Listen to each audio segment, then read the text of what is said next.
welcome to Sunday's edition of Cracking the Cryptic, and I'd actually like to start today's video by giving a shout out to the puzzle I did in yesterday's video. I've just been reviewing some of the comments that you guys have given on that puzzle, and I think many of you are making the same point, which is it is an amazing Sudoku. Do try it if you haven't already given it a go. It's not particularly difficult, but it is absolutely brilliant, and it's absolutely brilliant fun to solve. It's by Jeff Warhays, a new name to me, and I look forward to Jeff's next puzzle with great interest. Now, what do we have today? Well, we have another super puzzle in the offering, I think, because this puzzle is by one of the world's most famous puzzle constructors, Serkan Yürekli. Serkan is incredible to me, not just because of the quality of his puzzles, which are always absolutely first rate, but also the fact he is a veritable machine in producing puzzles. He produces so many, and you know, I know roughly how long it takes me to come up with a puzzle I'm vaguely happy with, and in that time Serkan's normally produced 5 puzzles, and they're all probably better than mine, so he's a bit sickening, but anyway, this should be very good.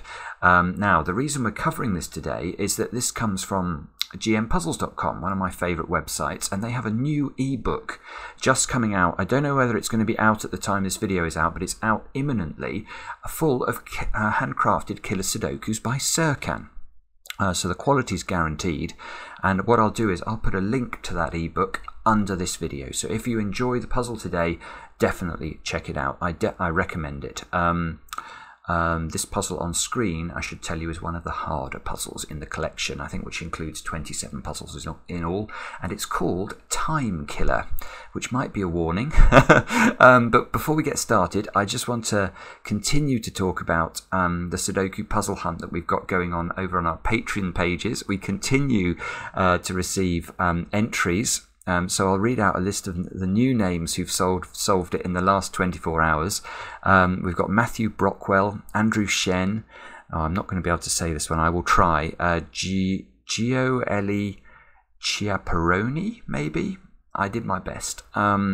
Chris Bergeron, Benjamin Toth, Rebecca Moore, Stephen Thorderson. Now I remember Stephen's entry because he submitted it in the form of a poem that I did want to read to you, but then I realised it contained the answer to the puzzle hunt, so I thought that would not be a good idea. Christian Bitterwolf, a name that is magnificent and sounds like Christian should definitely be in Game of Thrones. And Freddie Carver. So to all of those of you who completed the hunt, well done. If you haven't tried it yet, do give it a go. The plaudits it's getting are exceptional. It's by Stefan Bura and Akash Jain, two very popular constructors who've appeared on the channel many times. It's called Tracking the Cryptid, and it will provide you with hours of enjoyment, I guarantee it. Now, what are the rules of Serkan's puzzle? Well, if you've ever done killer Sudoku before, you will be very familiar with the rules to this one because it's a killer Sudoku.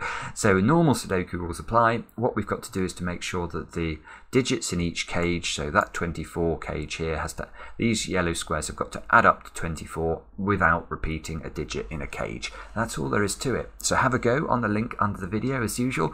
Now I get to play. Let's get cracking and see how we go. Now, the fortunate thing here is, as I was putting this into the software, I could see at least I would be able to start this puzzle because there are some cage totals that are effectively given. A 30 cage in 4 cells, that's got to be 6, 7, 8, 9. An 11 cage in 4 cells has to be 1, 2, 3, 5. And I think there are a few of those dotted around. There are. I'm just going to fill them in actually. A 10 cage in 4 cells is even more restricted. That has to be 1, 2, 3, and 4. So you can see that straight away we can do some things. In fact, look at box 6, where the sort of conglomeration of 11 cages have met and provided us with a 1, 2, 3, 5 quadruple. So that square will have to be a 4 to complete the box. Okay, now where do we look next? That's the question.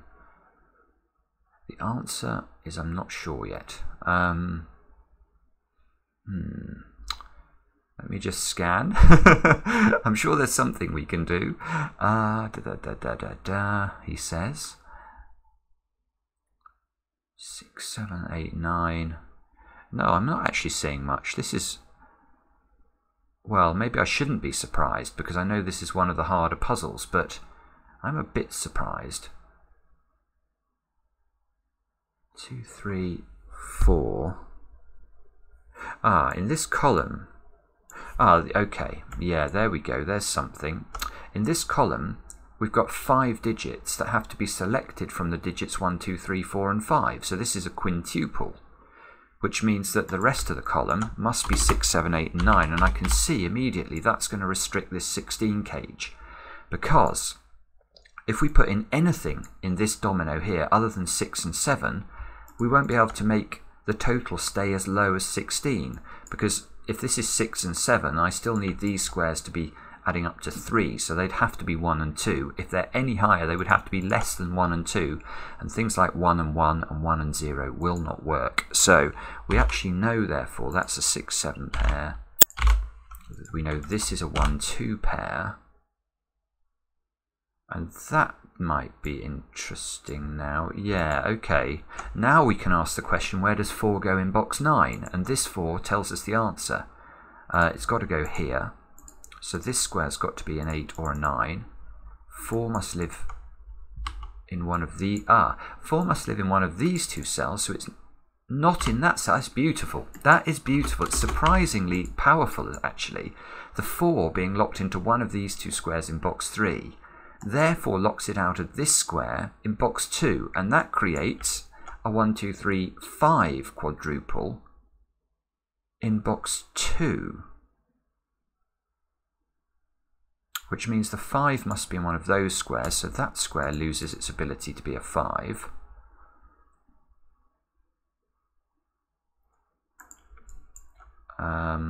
Okay, well that's good. Aha! More shenanigans going on in the bottom row with a 1, 2 pair. What can those squares be? Well, the answer is they can be a minimum of 3, 4, and 5, and if they were any larger than that, this square would have to be 0 or lower, and it can't be negative and it can't be 0. So this is 3, 4, 5, and this square is a 1. If that's actually not, it's not giving away the secrets of the puzzle. It means these two squares have got to be from 6, 7, 8, and 9. 1 in the 10 cage now can't be in those squares, so it must be in this square. That fixes it's not in those two squares. Now, I'm going to continue thinking about this, because if 1 can't be here, it must be in one of those 3 cells, and therefore it can't be here. That's not actually that great. And 1 must be in one of those... yeah, okay, no, this is powerful, because now it must be in one of those 3 squares, so not only is it not in this cell, which is going to be very powerful for that square there, but also we know there's a 1 in one of those, well, in fact, one of those 2 squares in the 11 cage, which means there's no 1 up here, so this gets to be a 1. That forces this to be a 2. This is a 1, 3, 5 triple, so we get the 2 here. We can remove the 2 from those squares. That gives us a 1, 3, 5 triple, which means we remove 3 from here. And we end up with a 2, 4 pair, which fixes that this one is a 3. This is just supremely elegant, isn't it? Nothing terribly difficult so far, but just very enjoyable to solve. A bit like yesterday's puzzle, actually, you know, which was just a lot of fun. Now, maybe it's about to get harder, though. I'm going to try, and I think it feels like I'm going to have to be careful not to miss a deduction. You know, this 3, 4, 5 here, I could have missed that. That square's got to be a 1, look, because it's the other half of the 1, 2 pair. So 1 is not here. 1 is definitely in one of those 2 squares.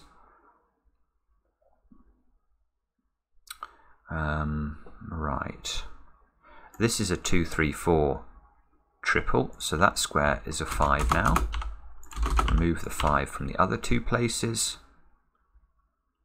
So in this column we still need 6, 7, 8 and 9 somehow.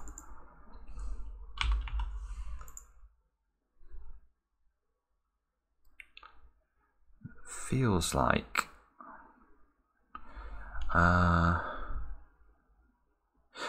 We can do something with the 28 cage now, because,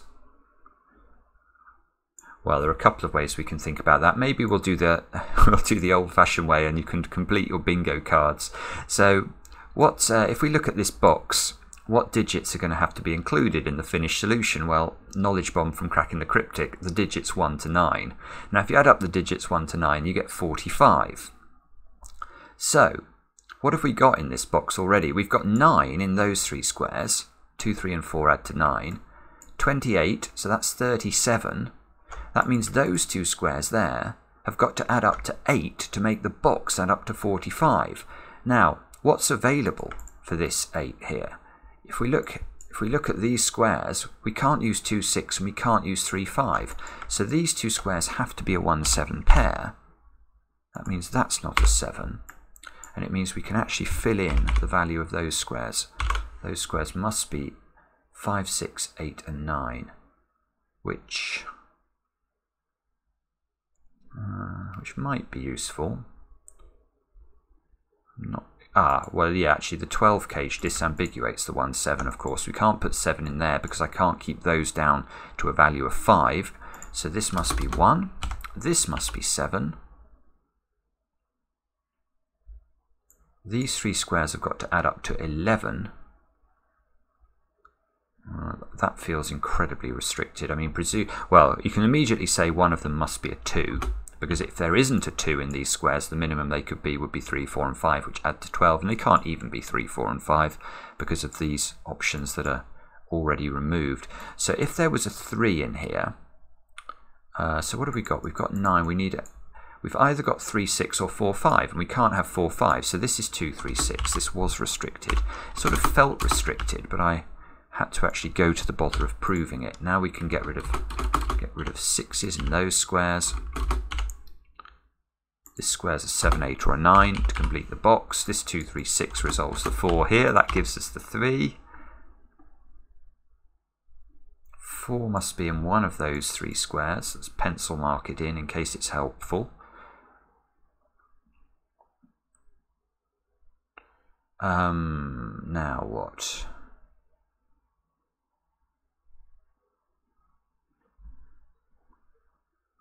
One maybe?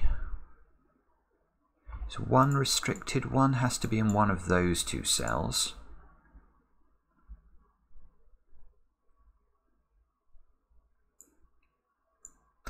We can do some maths on box 3, because I've got 7 in those 3 squares, and I've got 15 in those 3 squares. 7 and 15 is 22. So these 3 squares have got to add up to 23. There's only one way of making 23 in 3 cells, and that is with 6, 8 and 9. That's... it's nearly useful. I get rid of the 1 here. These 2 must be a 3, 5 pair to complete the column. These squares are 3, 5 and 7, aren't they? So let's just check the arithmetic here. We've got a 3, 5, 7 triple, which is 15 plus 4 is 19. So that is working. And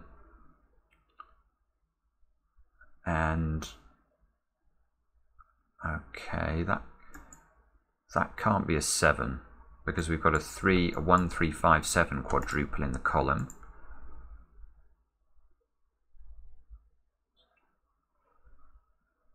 Five is a little bit interesting. The 5 in box 2 is locked into one of those 3 squares, and the 5 in box 3 is locked into sort of this same little reverse L-shape pattern. So one question that it would be sensible to ask is, where does the 5 go in row 1?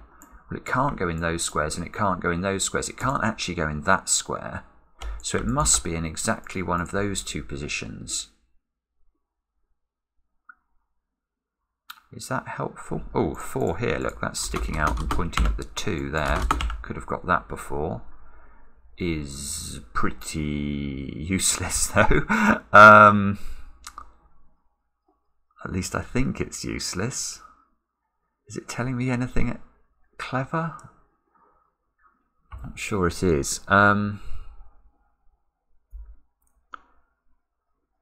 Aha! Can that square be a 1? And the answer is no, it most certainly cannot be, because these two squares, well, the way I thought about this was, if this is a 1, those 3 squares have got to add to 22, which, given there's a 7 here, means I know these are 6, 7 and 9. But that would put 6 and 9 into those squares. Now, why can't these be 6 and 9? Well, the answer is that it would give us a big problem in those 3 squares, which would have to be 7, 8, and then an unknown number, which wouldn't work because we'd have to repeat the 7 or the 8, or we'd have to repeat the 6 and the 9 in the box. You can't have 5 different cells being selected from 4 different numbers. So this is not right, which means this is not 1, which means this is 1, which means that's 1, and we're cooking with gas. We may, oh no, we haven't done all the 1s in the puzzle. Sorry, that's a 1, look. Well, maybe, no, it just aligns the 3s and gives us a 3 we already knew. Right, okay.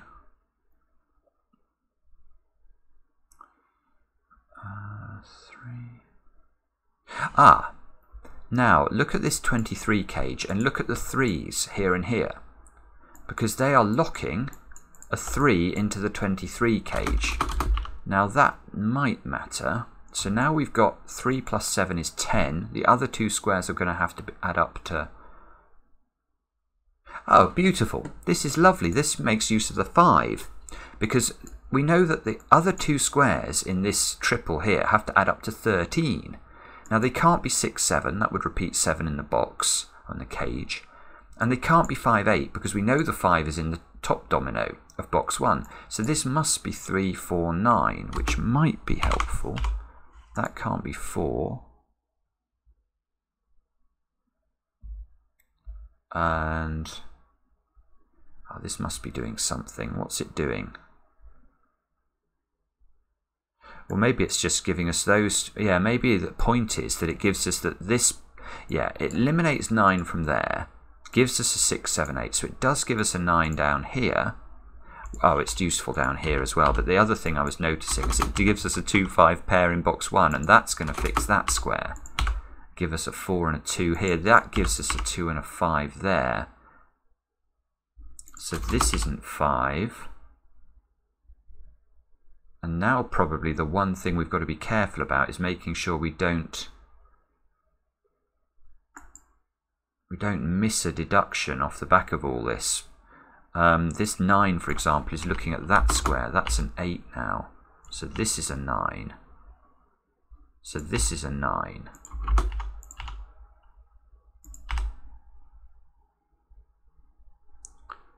And that might mean something. That 9 is seeing that one. So that's fixing the 9 in the 23 cage. That gives us a 3 and a 4. That 3 gives us a 5 over here.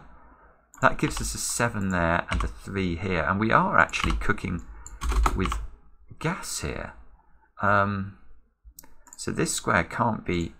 This is a 6 or an 8 now, just to complete the row. I'll come and look at this 24 cage in a moment. That must be relevant at some point soon, I think. 3, 5 there, so this is now a 2. We still haven't placed... We know 2 is in the 23 cage now. This 1 is fixing the 1 and the 5. 5 is locked into one of those squares. Actually, 3 is locked into this square by Sudoku. That gives us a 2, 6 pair here. So these squares we actually know. We know, well, we know the 2 goes there, and we know we need a 7 in one of those squares. So these squares we can say a 4, 5 and 7 without that being a 5. So this is not 7. This is not 8. In fact, that's just a naked single. That's got to be 6. That fixes the 6 and the 7 there. Those 2 squares are 8 and 9, which we don't know the order of. But maybe the 23 cage now is useful. These 3 have to add up to 21. Yeah, okay, so this can't be a 4, 5 pair. We must use a 7 in one of those squares, otherwise we can't get to 23. So 7, 4 and 2 11, 13. No, that wouldn't. We need to put 10 into this square. That doesn't work. So this is a 5, 7 pair. It's the only thing that will get us high enough. So 7, 5, 4. That must be 9. That 9 is particularly Bobbins-esque. It's not doing anything. Oh, now I need 4 and I can get the 4 and the 8 in the column just because of the 4 here. That fixes the 4 and the 3. That fixes the 3 and the 5. This 5 is quite nice because it locks a 5 into one of those two squares, which fixes that this square is a 2. That 2 fixes the 2 and the 6 below it. That plonks a 6 into this square. Get rid of 6s from all of these positions. And I think we might be about to crack the puzzle. I need to still put a 9 in box 2. It's got to go there. So these add up to 11. These have got to add up to 13. You can see therefore they've got to be 6 and 7, which plonks the 8 into the box. That gives us a 6. The 8 here fixes all of this. This is all getting fixed, isn't it? And we just need 4 and 7, which we can do. So 4 and 7 go in. 9 and 8 go in. Presumably I can place 8 here. I can. That fixes the 9. None of those squares can be in. Whoopsie, I pressed the wrong button there. Oh goodness, only knows what these are meant to be now. Let's think again. These are 6, 7 and 9. Okay, so this is 7. This is 9. This is 6. 6 has got to go there. You can see in the central box we need 5, 7 and 8. The 5 must go here. The 7 must go here. The 8, the 5. Click check. Looks good to me. That's how to solve Serkan's puzzle. So not too much of a time killer today, just a beautiful handmade killer Sudoku.